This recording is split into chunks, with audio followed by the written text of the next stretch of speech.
Olá, meu nome é Tyron Miranda e este é o segundo vídeo da série Programação Orientada a Objetos com PHP.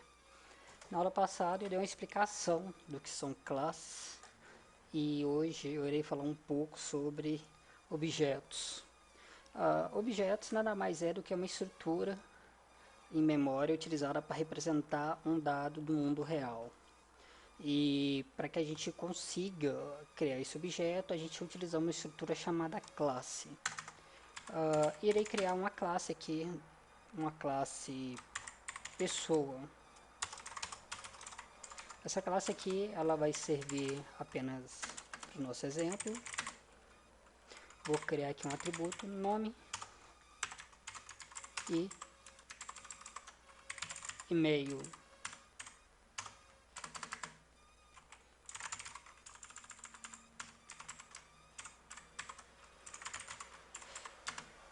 Lembrando que na estrutura de classe, um atributo ele pode começar com um valor default.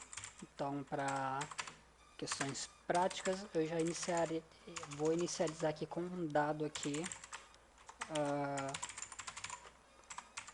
já default, para que quando eu criar esse objeto, ele já, em memória, ele já tem esses dados.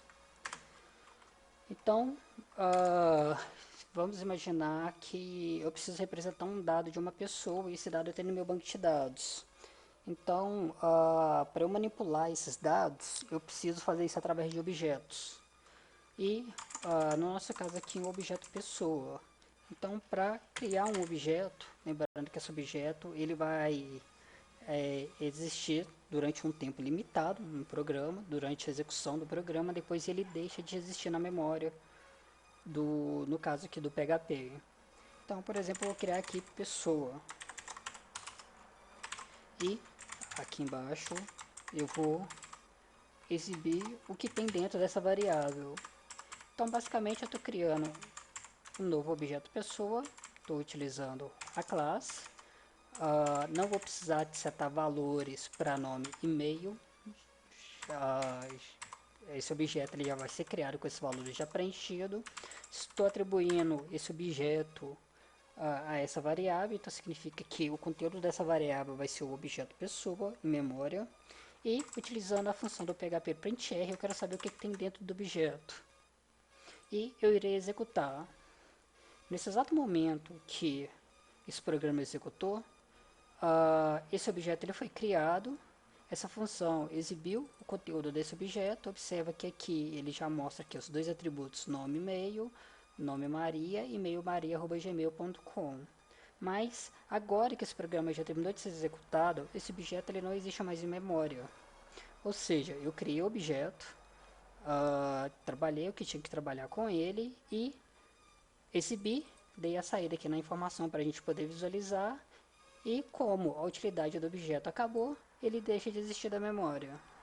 Então, o objeto ele tem seu ciclo de vida curto e a gente deve trabalhar dessa forma com o objeto. Então, a gente carrega esse objeto, traz os dados para dentro dele, faz o trabalho. Esses dados depois, se a gente precisar, se ele sofrer alteração, a gente guarda essa informação no banco de dados. Se for para a gente exibir na tela para o usuário, igual no nosso caso aqui, ele vai ser exibido e no final do programa esse objeto ele vai acabar. Ele vai deixar de existir da memória do seu programa. Então, com isso, acaba-se o ciclo de vida desse objeto.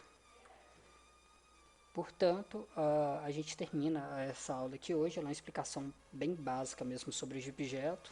Na próxima aula eu vou falar um pouco de encapsulamento e falando de encapsulamento, nós vamos dar alguns exemplos mais práticos com o objeto e dando uma refinada melhor nesse conceito.